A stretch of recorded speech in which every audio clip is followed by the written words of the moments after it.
नमस्ते everyone, welcome to the show. आजकल की भागदौड़ की जिंदगी में आजकल जिस चीज पे सबसे ज्यादा फोकस करने की जरूरत है और आम इंसान नहीं कर पाता है, वो है आपकी हेल्थ, जो सबसे ज्यादा नेग्लेक्ट होती है।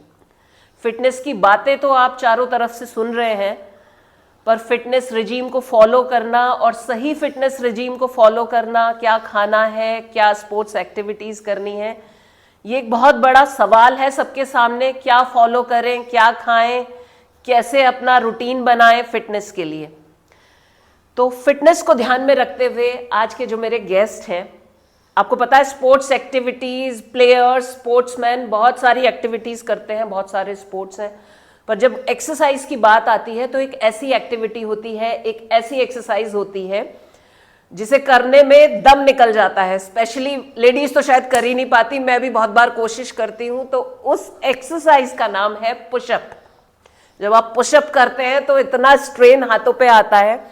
तो आज जो मेरे गेस्ट हैं, उन्होंने इसी स्पोर्ट्स एक्टिविटी से पूरी दुनिया में अपना नाम कमाया है और उन्होंने ये नाम कमाया है गिनीज वर्ल्ड रिकॉर्ड होल्डर बनके, और एक बार नहीं, एक से ज्यादा बार।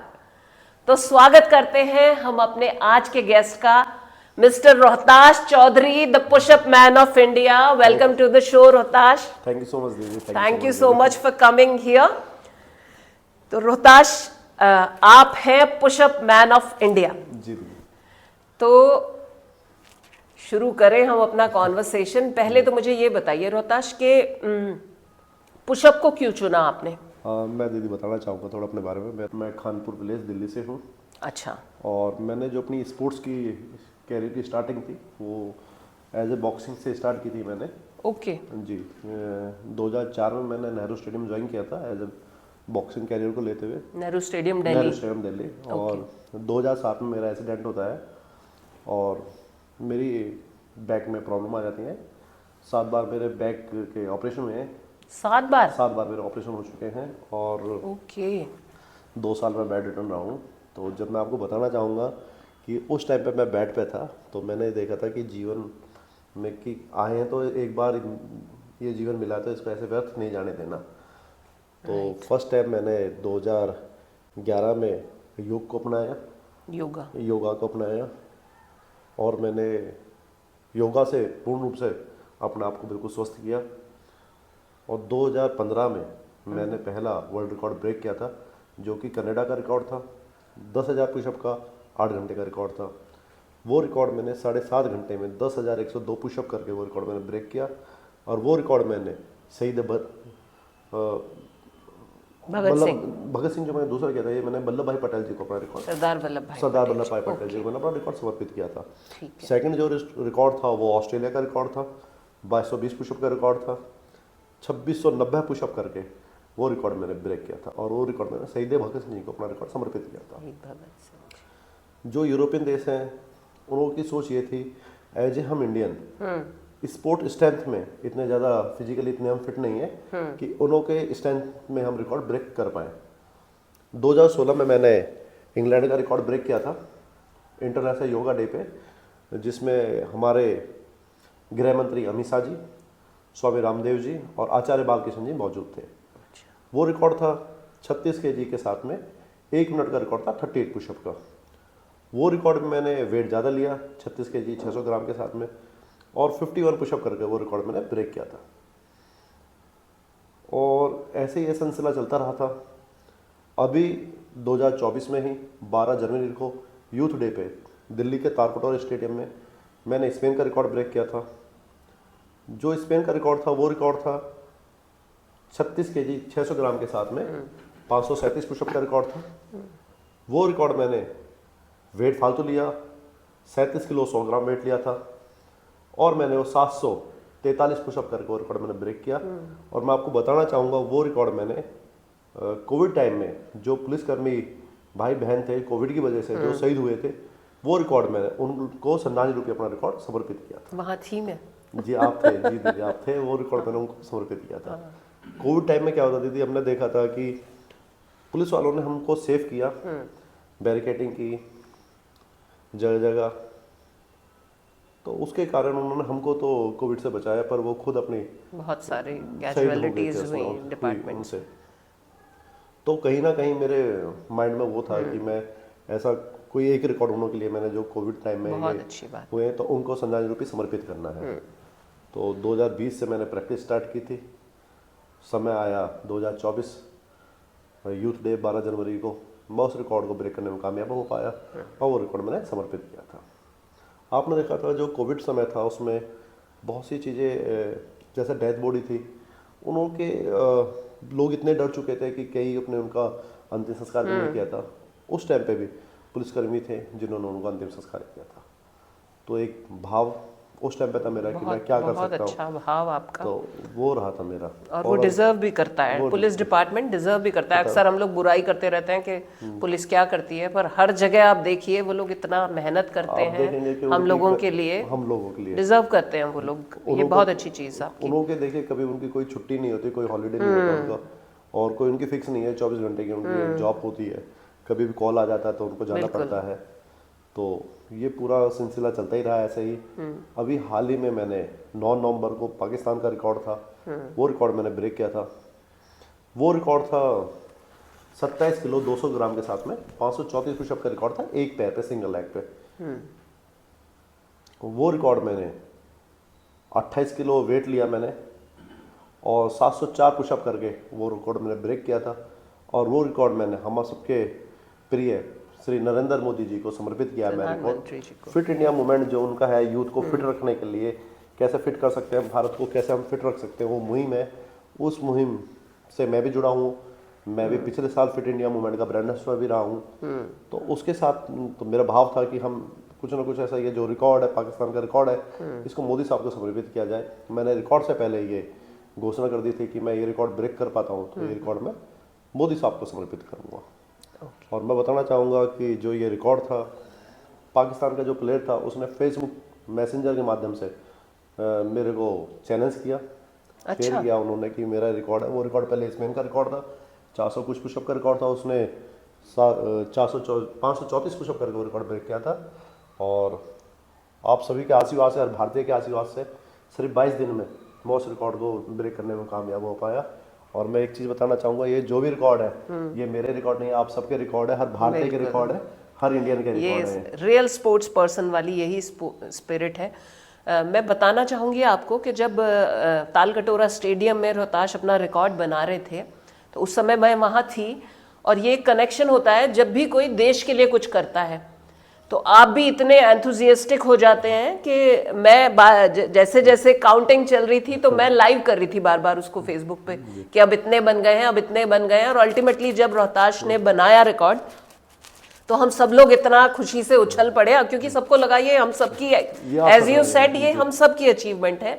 देश के लिए, देश को कुछ भी कोई समर्पित करता है, देश के लिए कोई अच्छा काम करता है कोई, तो सभी देशवासियों को उससे कनेक्शन फील होता है और खुशी होती है। रोहताश, मैं आपसे ये पूछना चाहती हूँ कि जैसे पुशअप के रिकॉर्ड्स बनते हैं तो ये बिना वेट के भी तो बनते होंगे? हाँ दीदी, अलग अलग कैटेगरी हैं ये ना। हाँ, आपने हमेशा वेट वाली कैटेगरी चूज की?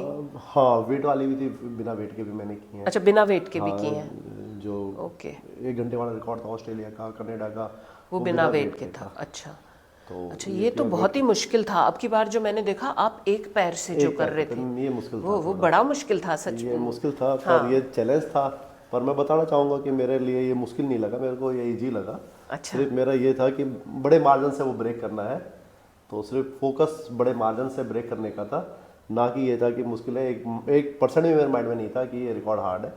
मेरे को कोई हार्ड नहीं लगा, मेरे को ईजी लगा और बड़े ही ईजी वो रिकॉर्ड ब्रेक भी हो गया था। वो रिकॉर्ड जो 1 घंटे का रिकॉर्ड था वो 43 मिनट्स में मैंने रिकॉर्ड ब्रेक कर चुका था। शाबाश, we are proud of you. अच्छा, ये गिनीज बुक के साथ आपने रिकॉर्ड्स बनाए, तो ये मैं ये चाहती हूँ कि जो हमारे युवा दर्शक हैं वो किसी भी फील्ड में, किसी भी स्किल में अगर गिनीज बुक में अपना रिकॉर्ड बनाना चाहते हैं, बहुत सारे लोग ऐसे हैं जो बहुत सारी विधाओं में पारंगत हैं लेकिन उनको पता नहीं है कि गिनीज बुक तक का सफर कैसे तय करना है, तो मैं प्लीज आपसे ये चाहती हूँ कि आप युवाओं को ये बताएं कि गिनीज बुक से कैसे कांटेक्ट किया जाए।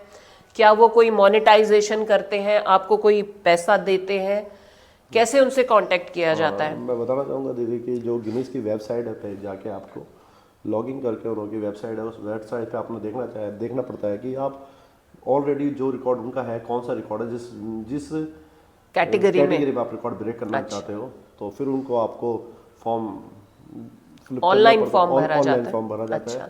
फिर वहाँ से वो आपको रिप्लाई करते हैं। ओके।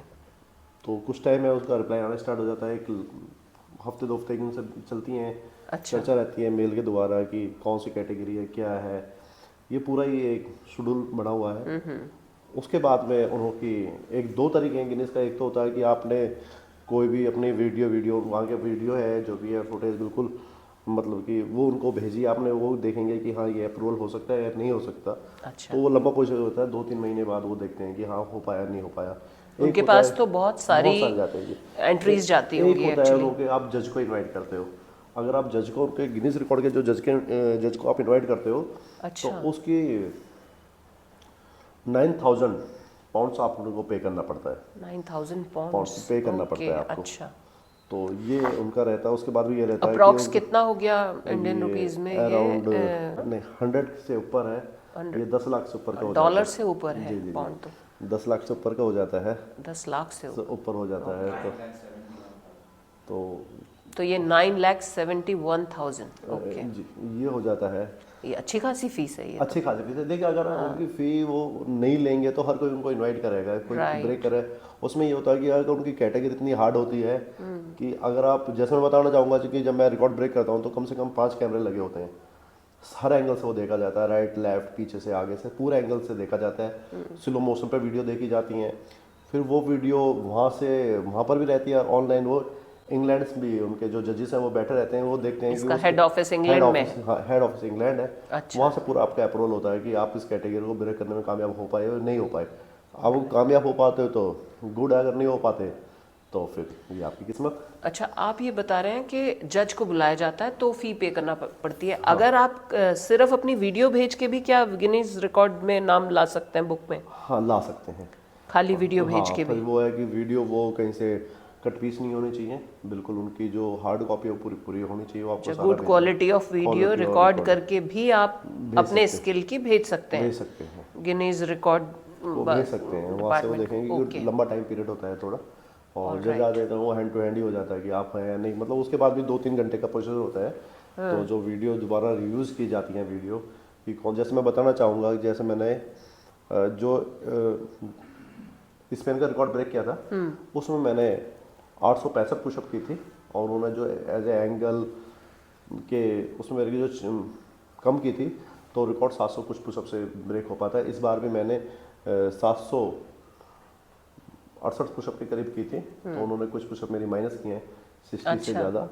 तो फिर वो ये कुछ टेक्निकल ग्लिच लाइक ये, मतलब अगर आप एक जैसे ये मूवमेंट है आपका, अच्छा, तो 90 मूवमेंट पोस्चर्स आपके एकदम वही होने चाहिए, 90 मूवमेंट होना चाहिए, और पूरा आपकी एल्बो खुलनी चाहिए।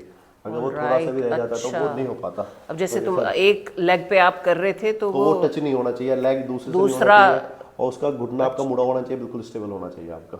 कोर आपका बिल्कुल टाइट होना चाहिए, कोर कहीं से लटका हुआ नहीं होना चाहिए, झुका हुआ नहीं चाहिए, बॉडी बिल्कुल की स्टेबिलिटी होनी चाहिए। तो ये सारी चीज़ें होती हैं। अच्छा, तो रोहताश आपने कोई ट्रेनिंग पुशअप के लिए ली किसी के अंडर में? नहीं, मैं आपको ये भी बताना चाहूँगा, ये बड़ा दिलचस्प है कि मैं जब मेरे माइंड में आया था कि मेरे को रिकॉर्ड ब्रेक करना है गिनीज रिकॉर्ड, तो मैंने सर्च किया। पहले मैंने देखा कि 2220 पुशअप का रिकॉर्ड था, तो मेरे माइंड में ये रहा था ये तो छोटा रिकॉर्ड, इससे बड़ा क्या हो सकता है। तो 10,000 पुशअप का रिकॉर्ड था। मैं तालकटोरा स्टेडियम में जाता हूँ, वहाँ एक कोच थे, तो मैं उनके पास जाता हूँ। मैंने कि मेरे को ऐसे एक रिकॉर्ड है गिनीज रिकॉर्ड, ये ब्रेक करना है। तो कह रहे 10,000 पुशअप तो बहुत ज़्यादा बहुत ज़्यादा है, कैसे कर पाओगे।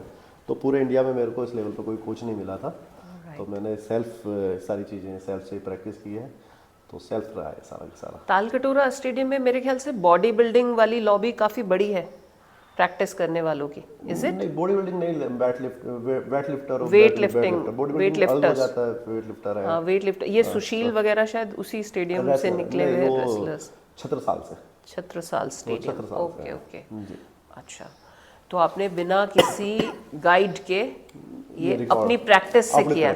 तो अपना रिजीम बताइए, आपका प्रैक्टिस रिजीम क्या है, रूटीन क्या है आपका प्रैक्टिस का? मैं बताना चाहता हूँ, मैं मॉर्निंग में गर्मी हो या सर्दी हो, हमेशा मैं 4 बजे सुबह उठता हूँ। और वो वीडियोस मैंने आपकी देखी हैं जब आप बिल्कुल वो ठंड में फॉग हो रहा होता है और आप पसीने से तरबतर होते हैं, मैंने आपकी वीडियोस देखी हैं। तो मेरा ये रूटीन रहता है। और उसके बाद मैं सुबह उठता हूँ, मैं फ्रेश हुआ, मेरी शुरुआत क्या है, एक एप्पल से होती है हमेशा। मैं एक एप्पल खाता हूँ, फिर अपनी रनिंग वनिंग होती है, उसके बाद प्रैक्टिस हो जाती है। पर डे मेरी 3.5 से 4 घंटे का वर्कआउट होता है, ये मेरी रूटीन रहती है। उसके बाद वही जो हमारा नेचुरल डाइट है, स्प्राउट्स हो गया, अंकुरित हो गया, घर का बना दलिया हो गया। अच्छा। और सीजनेबल जो भी फ्रूट्स और सब्जियां होती हैं वो। नॉन वेज खाते हैं? नहीं खाते।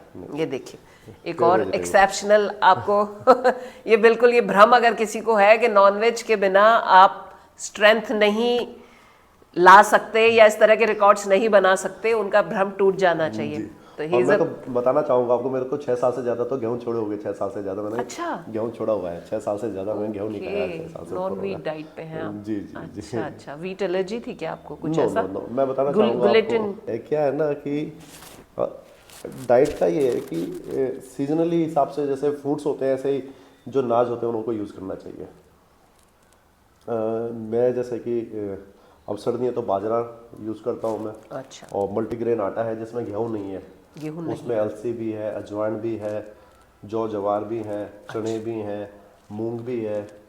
मैं बताना चाहूँगा, मेरी एक रोटी के अंदर 6 ग्राम प्रोटीन होता है, जबकि एक अंडे के अंदर 3 ग्राम प्रोटीन होता है। वाह। अच्छा, क्या क्या प्रोपोर्शन होता है? एक रोटी के आटे में कितना कितना क्या होता है? 6 ग्राम प्रोटीन है। तो क्या क्या बताया आपने? उसमें 11 तरह के अनाज है। उसमें अलसी है, चने हैं, अजवान है, मूंग है, अब सर्दी है तो बाजरा है, और गर्मी है तो जौ जवार है। ओके। तो ऐसे आजकल रागी का आटा बड़ा सुनते हैं।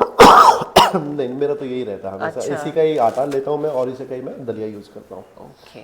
6 ग्राम प्रोटीन एक रोटी में? एक रोटी में, तो यही मेरा बेसिक रहा है। अच्छा, दालें वाले चावल? दाल? हाँ, वो रहते हैं, दाल चावल वो रहते हैं। चावल कम रहते हैं ऑलरेडी इसमें ही हो जाता है ना। अच्छा। तो दाल शाम को घर में जो भी होती है, डेली मैं दाल तो डेली यूज़ करता हूँ। नहीं, थोड़ा सा मुझे बताएंगे रोहताज के प्रोटीन कितना, कार्ब कितना, और दूध कितना लेते हैं आप एक दिन में? मैं बताना चाहूँगा कि सुबह की शुरुआत में, मॉर्निंग में तो मैं जो अपना दलिया वो दही के साथ लेता हूँ। दही के साथ? दही के साथ। अच्छा। उसके बाद में जब मैं लंच करता हूँ तो छाछ रहती है मेरे उसमें। ओके। और डिनर के बाद में मैं दूध पीता हूँ। रात को दूध पीते हो? रात को दूध पीता हूँ। और आप चाय पीते हो? नहीं, चाय कॉफी? कॉफी कोल्ड ड्रिंक मैं नहीं पीता। नहीं पीते? और मेरे को सूट भी नहीं हो पाती। शुरू से आदत भी नहीं होगी। और मुझे लगता है जो लोग बहुत हेल्थ कॉन्शियस है वो शायद चाय कॉफी से दूर रहते हैं। जी जी जी। जो मैंने देखा है, चाय कॉफी तो अवॉइड ही करनी चाहिए।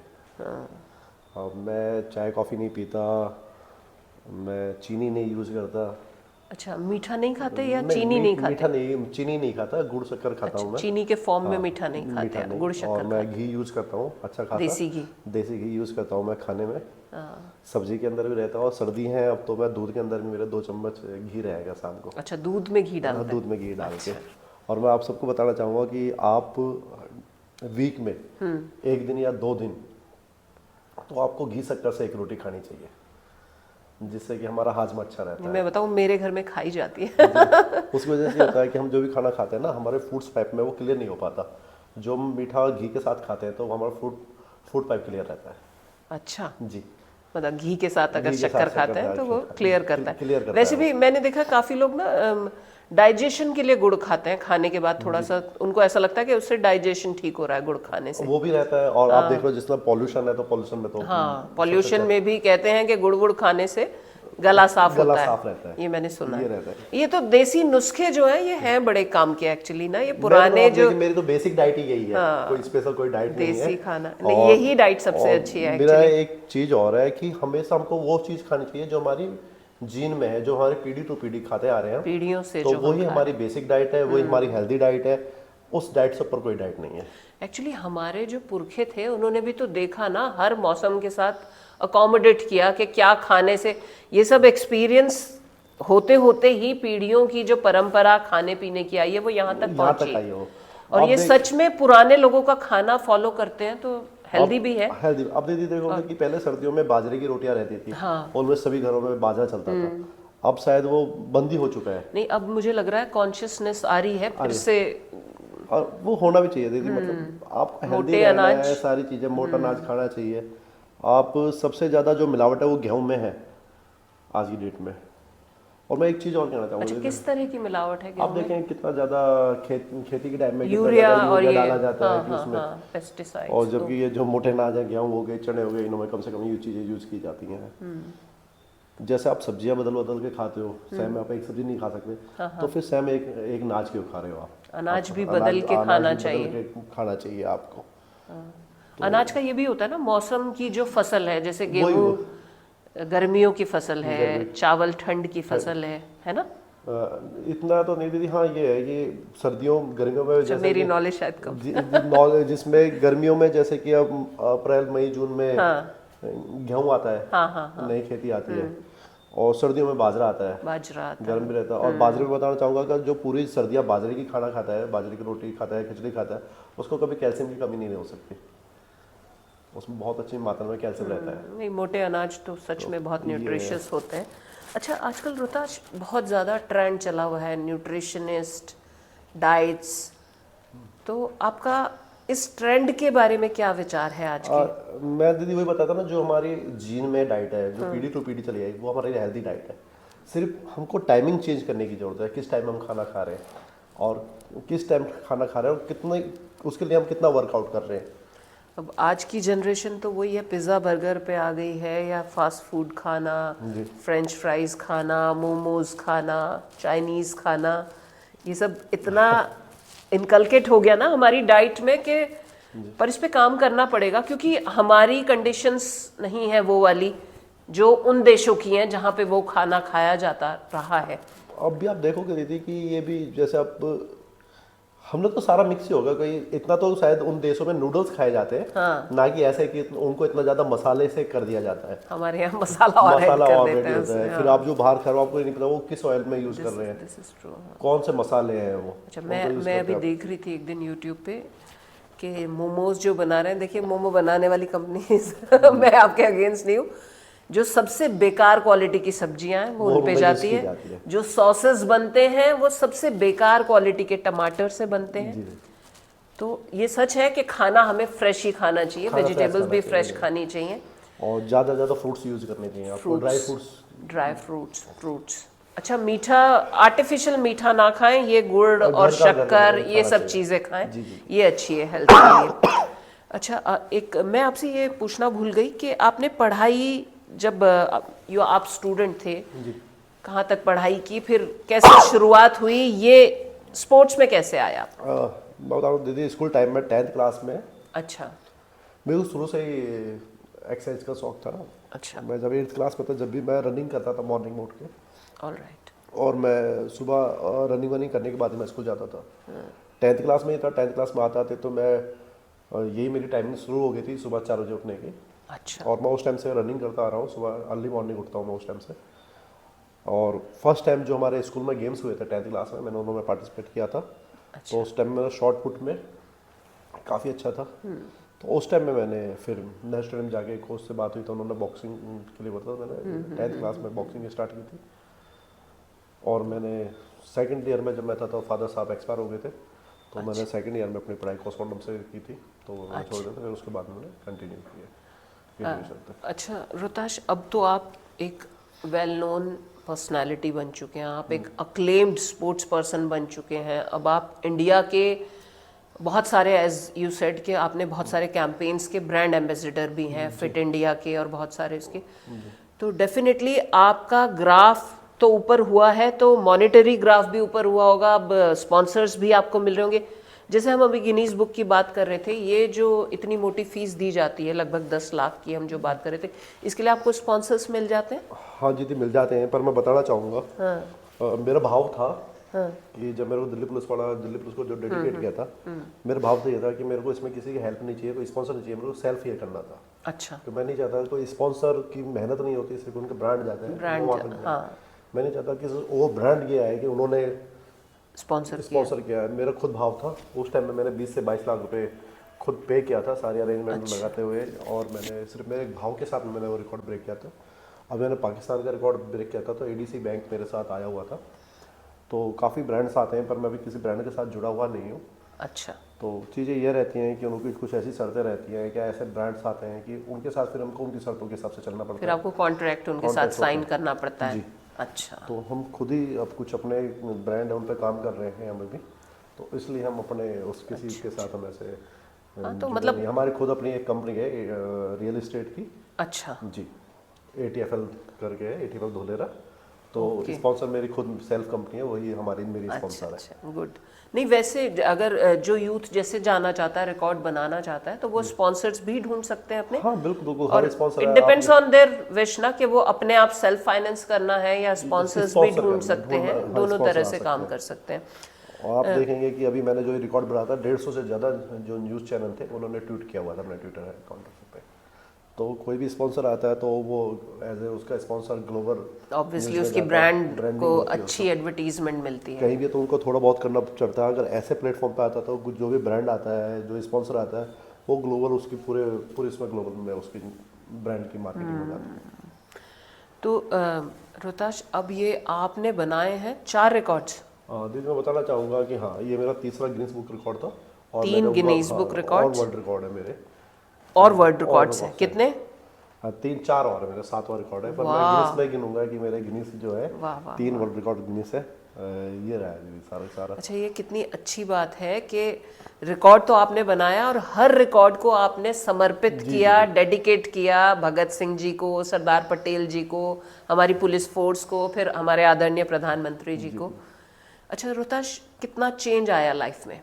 अब आप एक बहुत वेल नोन स्पोर्ट्स पर्सन, मतलब जहाँ फिटनेस की बात होती है वहाँ आपको आपकी बात होगी, या जो भी लोग आपको जानते हैं उन्हें तो पता, जैसे ही कोई बात होगी सोचा जाएगा कि क्यों ना रोहताश को बना लिया जाए ब्रांड एम्बेसडर या कोई इवेंट है। आप रोज इतनी इवेंट्स में भी जा रहे हैं, तो क्या चेंज आया है लाइफ में? बहुत चेंज है दीदी, बहुत चेंज है। बड़ा प्यार मिला है लोगों का, लोगों के भाव चेंज हुए हैं, देखने का और सोचने का नजरिया चेंज हुआ है लोगों का। और मैं आप सभी से एक चीज़ और कहना चाहूँगा अपने माध्यम से, अगर आप कोई भी चीज़ अचीव करते हो, पहली बात तो आपकी लाइफ में गोल होना बहुत ज़रूरी है कि आपको एक बार जीवन मिला, ये जीवन व्यर्थ ना जाए। आप अपने लाइफ में गोल निर्धारित करें, और मेरे मानना ये है कि आप गोल वो निर्धारित करें जो वर्ल्ड में टॉपर हो। आपका जो गोल है वो वर्ल्ड का सबसे बड़ा गोल होना चाहिए। अपनी आँख सबसे ऊंचे लक्ष्य पे लगाएं, सबसे ऊंचे लक्ष्य लगाएं और फिर उसके लिए प्रैक्टिस करें, और उसको अचीव करने के बाद आप उसको भूल जाना चाहिए कि आपने कुछ करा नहीं है। अगर उसको पकड़े रखोगे तो आप नेक्स्ट गोल अचीव नहीं कर पाओगे, नेक्स्ट टारगेट होना चाहिए आपके पास। कितनी बढ़िया बात कही है रोहताश आपने, ये बहुत ही अच्छी बात कही है। आगे बढ़ने के लिए पीछे का छोड़ना बहुत जरूरी है। अगर आप वहीं अटके रहे कि मैंने ये अचीव किया है तो और आगे नहीं बढ़ पाएंगे, और आगे नहीं बढ़ पाओगे। ये बहुत अच्छी बात आपने कही है। और उसको सिर्फ आप ये धारणा रखें अपने मन में, जो भी आप रिकॉर्ड ब्रेक कर पाए हो, कहीं ना कहीं उस रिकॉर्ड में सबसे बड़ा योगदान आपके माता पिता का, उनका आशीर्वाद है और भगवान का आशीर्वाद है। उनके बिना आप ये नहीं कर सकते। तो ये रिकॉर्ड उनके आशीर्वाद से हो पाया है, तो ये रिकॉर्ड उनको समर्पित करें। कुछ भी अचीवमेंट है आपकी, और उसके बाद आपका नेक्स्ट अचीवमेंट, नया गोल आपका होना चाहिए, उस गोल पर आपको काम करना चाहिए। ऐसे आप आगे बढ़ते जाएं, और अपनी लाइफ में एक गोल होना, निर्धारित होना बहुत जरूरी है। उस पर काम करना चाहिए, जिससे कि आपका पूरा टाइम टेबल, एक शेड्यूल बनता है आपका, आप बिजी रहते हैं उससे। बहुत अच्छी बात आपने बताई रोहताश। और ये भी कि आप एक हम्बल बैकग्राउंड से, मैंने ये देखा है, जो बहुत शोशेबाजियां नहीं, साधारण खाना, साधारण अपना रजीम, देसी खाना और अपना, लेकिन आपका लक्ष्य क्योंकि जब ऊंचा होता है ना तो आपको कोई रोक नहीं सकता। फिर आप पहचान भी बनाते हैं। शिक्षा, मैं कहती हूँ आजकल इतनी महंगी हो गई है कि आप बड़े बड़े कॉलेजेस और यूनिवर्सिटीज में पढ़ के भी जब तक आपका गोल सेट नहीं है, जब तक आपने लक्ष्य नहीं निर्धारित किया, तब तक आपको पहचान मिल ही नहीं सकती है। मेरा मानना है कि गोल जो होना चाहिए वो वर्ल्ड का सबसे टॉप वाला, आपको जो आप निर्धारित, आपको म्यूजिक में जाना है तो आपको सबसे टॉप का सिंगर आपको बनना है वर्ल्ड में। Very good. अगर आपको ड्राइंग में है तो सबसे अच्छा चित्रकार आपको बनना। अगर आप लेखक है तो सबसे बड़े लेखक आप बने। तो मेरा मानना है कि जो भी आपको करना है वो टॉप होना चाहिए, नंबर 1 होने चाहिए आप। तो आपके प्रैक्टिस, और वो आप जब ही हो पाओगे। जो बच्चे का शेड्यूल पहले से ही कहे कि मेरे को नेशनल खेलना है तो वो नेशनल तक ही रहेगा। जिसका गोल ओलंपिक का है वो ओलंपिक तक जाएगा, क्यों? प्रैक्टिस उसी हिसाब से करेगा। तो इसलिए गोल हमेशा बड़े गोल होने चाहिए, उस पर काम होना चाहिए। और निश्चय 2 चीज़ जीवन में हमेशा याद रखनी चाहिए। अपने जीवन में 2 चीज़ जो मेरे जीवन में है, कभी ना घबराना और मैं कर सकता हूँ, आत्मविश्वास। आपका आत्मविश्वास होना चाहिए आप में कि आप कर सकते हो, और निश्चय एक दिन उस चीज़ को आप कर पाओगे। कोई शक्ति आपको नहीं रोक सकती कि उस चीज़ को आप अचीव ना कर पाए। बिल्कुल। जीवन में उतार चढ़ाव आते रहेंगे, पर कभी घबराना नहीं चाहिए, आप आगे बढ़ते रहें। ये मैं आपको बताना चाहूँगा कि मैं जब 2016 का जब मैं गिनीज रिकॉर्ड ब्रेक करने वाला था, उस रिकॉर्ड का मेरे स्पॉन्सर पतंजलि स्पॉन्सर था, स्वामी रामदेव जी का बड़ा प्यारा स्नेह मिला है मेरे को। तो अप्रैल में 21 जून को मेरे को रिकॉर्ड ब्रेक करना था, और मई में मदर को कैंसर डिक्लेयर होता है कि उनको पता चलता है कि कैंसर है। तो मैंने रिकॉर्ड ब्रेक करने से मना कर दिया था। कुछ भाई थे, कुछ दोस्त थे, उन्होंने मेरे को मोटिव किया कि नहीं, इस बार तो आपको करना जरूरी है। मैं बताना चाहूँगा कि मैंने रिकॉर्ड ब्रेक किया और 1.5 साल मैं कहीं नहीं गया, सिर्फ मदर के साथ रहा हूँ। अगर आप माता पिता हैं और आपको उनकी सेवा करने का मौका मिलता है, तो उस सेवा से बड़ा प्रसाद जीवन में कोई नहीं है। तो हमेशा माता पिता की सेवा करें। जॉइंट फैमिली है, माता पिता साथ है, हमेशा आप उनके पास बैठें। आप कितनी लेट आए, पर एक बार उनसे ज़रूर बात करें, 2 मिनट के लिए बात करें। मैं बताना चाहूँगा कि मैं हमेशा, मेरा रूटीन रहा है कि फादर साहब 2004 में एक्सपायर कर गए थे, हार्ट फेल हो गया था, उन लोगों को मदर रही थी। तो मैं हमेशा, मेरा कोई ऐसा डे नहीं था कि मैं उनके पास ना बैठा हूँ।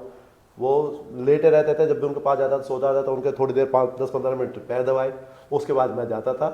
तो कहीं ना कहीं ये उनका ही आशीर्वाद है कि दुआएं हमेशा काम आती हैं। और मैं कह रहा हूँ कि हमारे वो भगवान है, तो हमेशा माता पिता की सेवा करनी चाहिए। उस सेवा से बड़ी कोई सेवा नहीं है।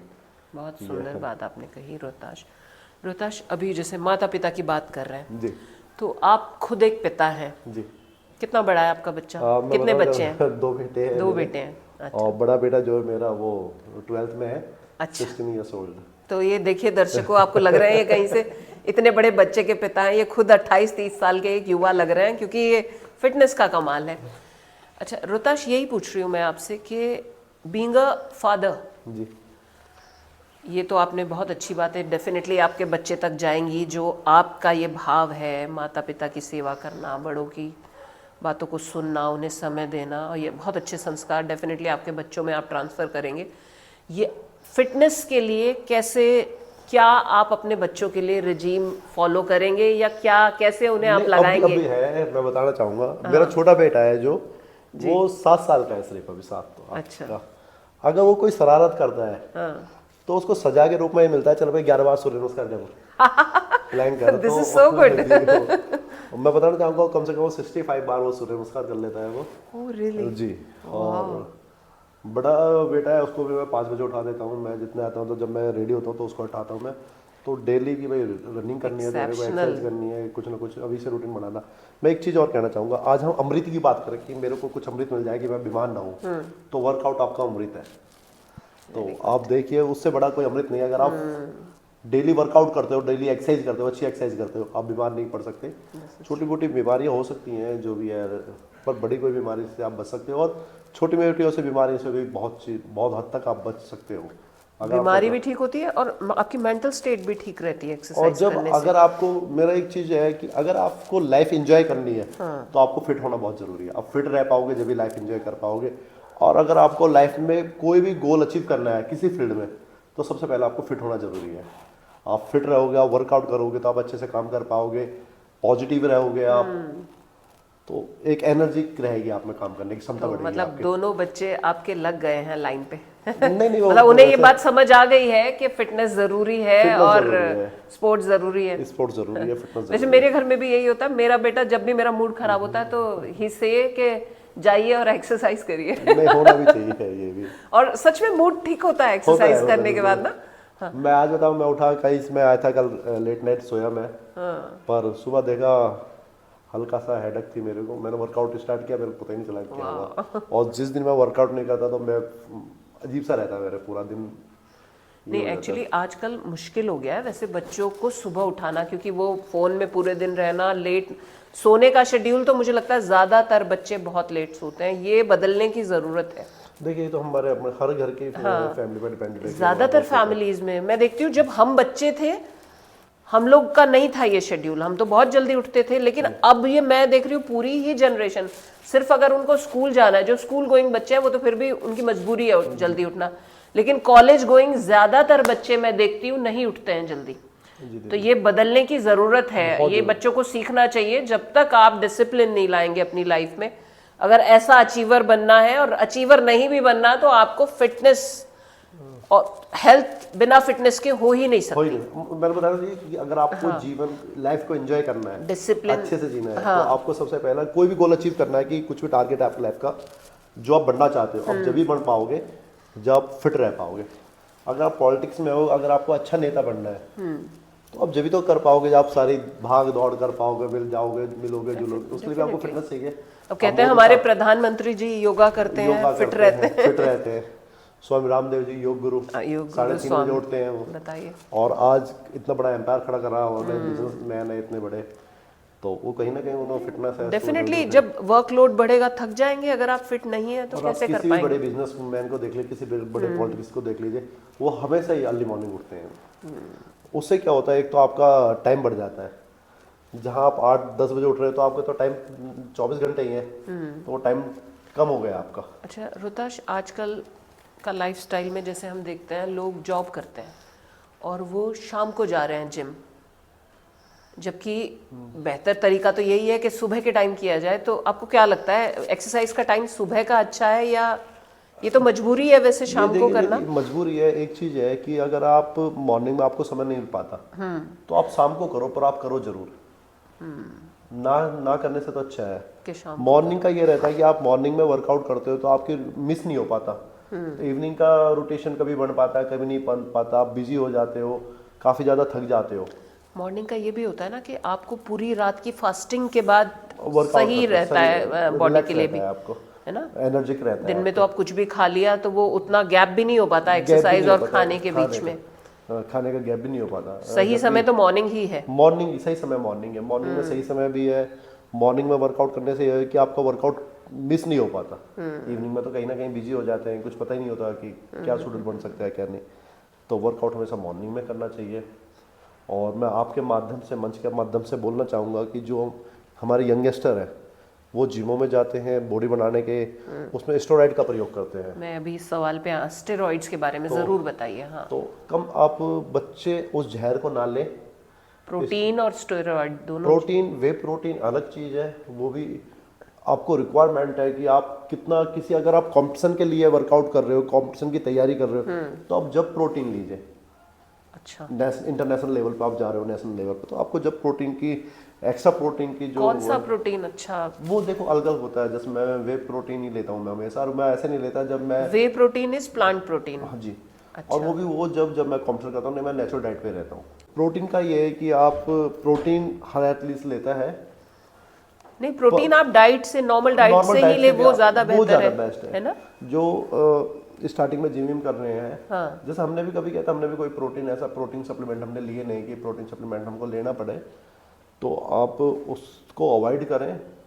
उससे ज़्यादा जो बच्चों को टैबलेटें दी जाती हैं, इंजेक्शन दिए जाते हैं, तरह तरह के लिक्विड दिए जाते हैं पीने के लिए। अच्छा, ये क्यों दिए जाते हैं? ये इससे, ये उनको बॉडी बनाने के चक्कर में, कि फास्टिंग बॉडी बनती है, जल्दी मसल्स बन जाती हैं, ग्रोथ हो जाती हैं, उसका इतने हानिकारक है कि आपने देखा कई film star, TV serial star और काफ़ी यंगस्टर जो जिम करते हैं, वो एक्सपायर करके हार्ट फेल हो गया उनका। कई बार सुना है। कई बच्चे हैं कि हमने देखा है कि हमारे गांव के भी एक बेटा ऐसा था कि उसकी किडनी फेलियर हुई है, उसकी मदर को किडनी देनी पड़ी है। और एक ऐसे बच्चा था, उसकी किडनी से प्रोटीन लीक होना स्टार्ट हो गया था, तो ज्यादा प्रोटीन खाने की वजह से, जो स्टेरॉइड और दी जाती हैं चीज़, और स्टेरॉइड भी आपके लीवर पे असर डालता है, एक्स्ट्रा प्रोटीन जो भी। तो हम नेचुरल डाइट से प्रोटीन ले सकते हैं, जैसे कि दलिया है, दालें हैं, अंकुरित है, पनीर है, तो उससे आपको प्रोटीन, और प्रोटीन आपकी घर की नेचुरल डाइट में प्रोटीन भी है, फाइबर भी है, सारी संपूर्ण डाइट हो जाती है आपकी। तो आप अवॉइड करें इन चीज़ों को, इस जहर को ना घोले अपने अंदर, बॉडी के अंदर। ये तो हम अवॉइड करें ही, स्टेरॉइड्स और आर्टिफिशियल कुछ भी बॉडी बिल्डिंग वाली चीज़ें, सब्सटेंसेस ना लें।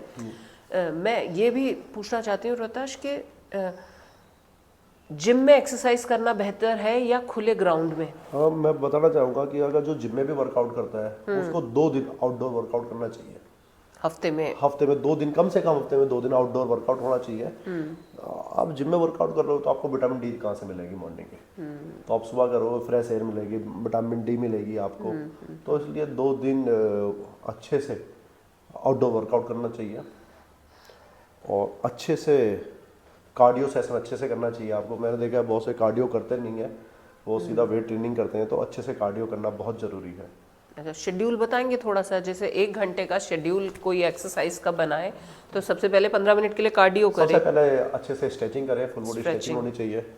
फिर कम से कम 30 मिनट कार्डियो सेशन होना चाहिए आपका। 30 मिनट 30 मिनट का कार्डियो सेशन होना चाहिए। स्पोर्ट्स पर्सन के लिए या नॉर्मल लोगों के लिए? नॉर्मल के लिए भी, सबके लिए कार्डियो सेशन सबसे। पर अक्सर मैंने देखा है जिम में ट्रेडमिल्स पे 15 मिनट से ज्यादा ना करें लिखा होता है। मतलब कार्डियो हो गया ना, उसमें बिगिनर्स के लिए हो गया, हाँ, क्रॉस ट्रेनर हो गया, साइकिलिंग हो गई, ट्रेडमिल हो गया। उसके बाद आप थोड़ी सी पुशअप कर सकते हो, थोड़ी सी बर्फीज कर सकते हो आप, जैसे स्ट्रेंथ बढ़ती चली जाएगी आपकी।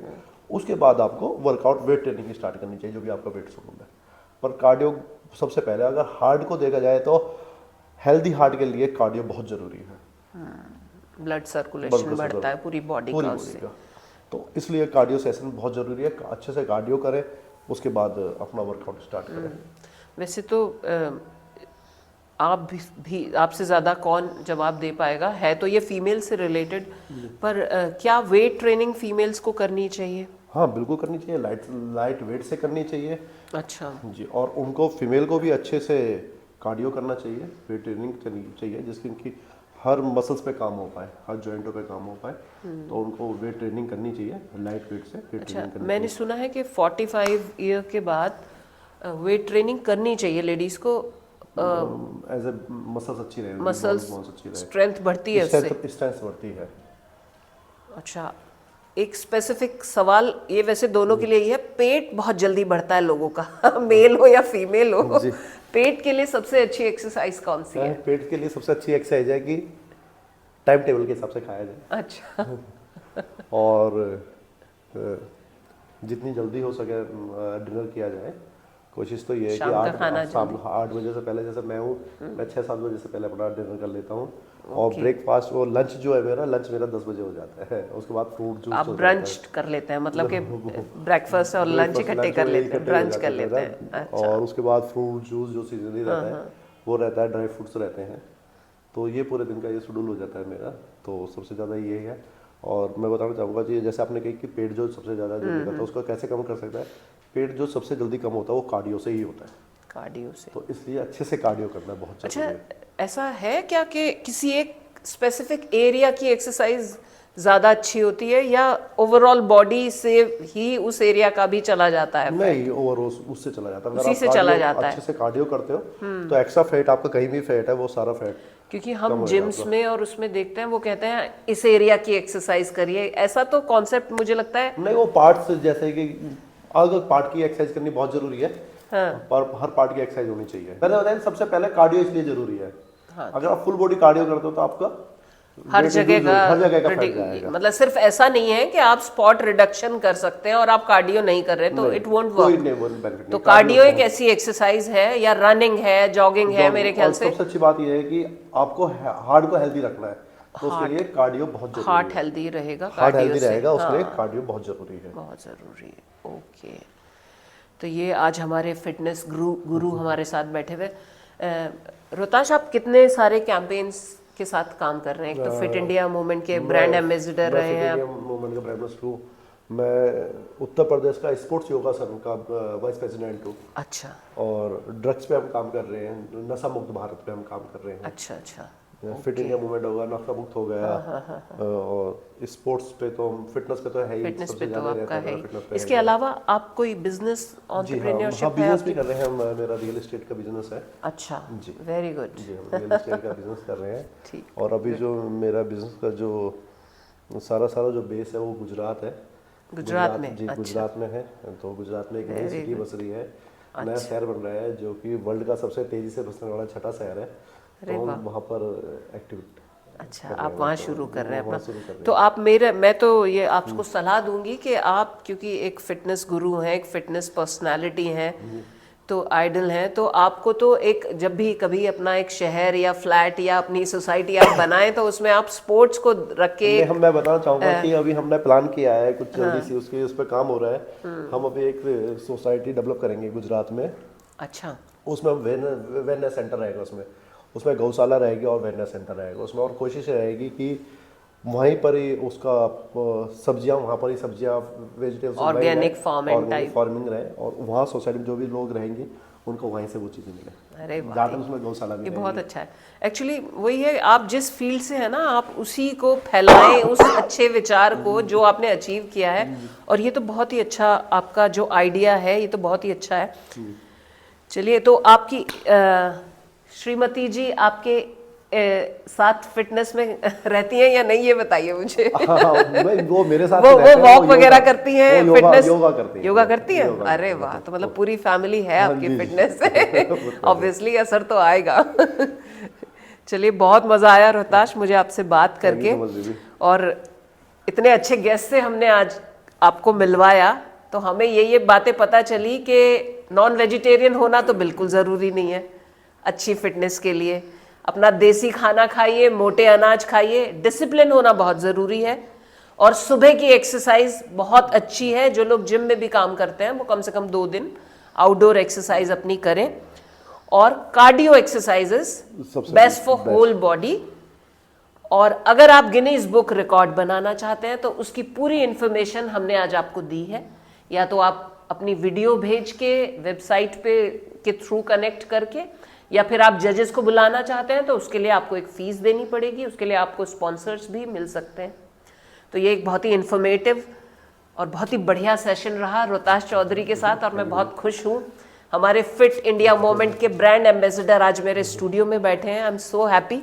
Thank you so much Rohtash, it was a lovely talk. Thank you so much.